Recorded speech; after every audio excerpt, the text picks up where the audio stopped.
Malaking bomba ang pinasabog ni Mayor Benjamin Magalong ng Baguio City Enero nitong taon nang isiwalat niya ang umano'y katiwalaan pagdating sa ayuda programs ng gobyerno. Kabilang narito ang AKAP, AIX, TUPAD at MAIP na ipinapatupad ng DSWD. Sa isang pagdinig, inilahad ni Mayor Benjamin Magalong na ginagamit umano ang mga ayuda ng gobyerno bilang paraan ng katiwalian. Ipinaliwanag niya na may mga benepisyaryo ng AKAP na nakakatanggap pa rin sa ibang programa tulad ng AIX, MAIP at TUPAD na posibleng senyales ng pang-abuso sa sistema. Dalawang scheme rin ang siniwalat ni Magalong na tinatawag niyang 777 at 30-30-30. Pag ikaw mamang nag-host ng sortie, you get 30-30-30. That's 30 million. So yung 777, nasa 30-30-30 na. No ma'am, yung 777, yung mga sumali sa sortie.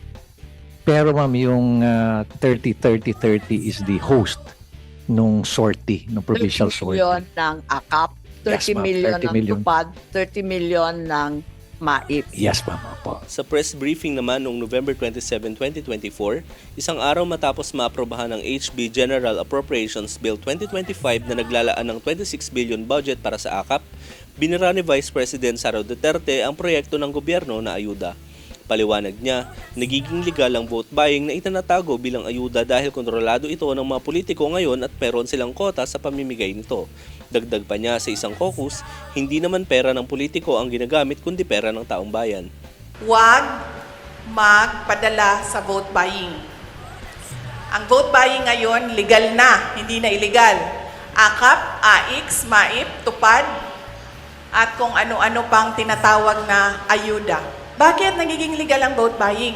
Dahil kontrolado siya ng mga politiko ngayon.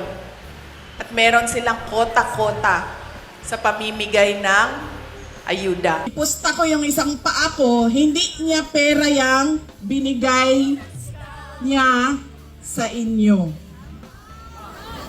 Pera yan ng bayan.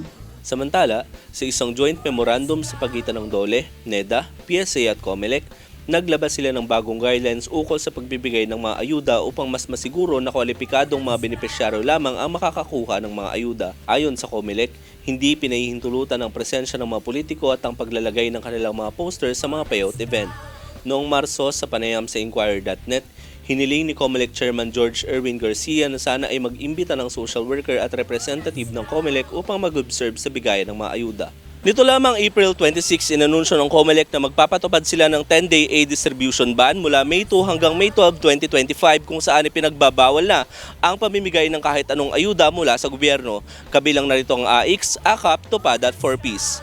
Samantala, hindi naman kabilang sa mga suspendidong programang tulong medikal at pagpapalibing. Ako po si Jalo Danghog para sa Balitang Unang Sigaw. Unang Sigaw.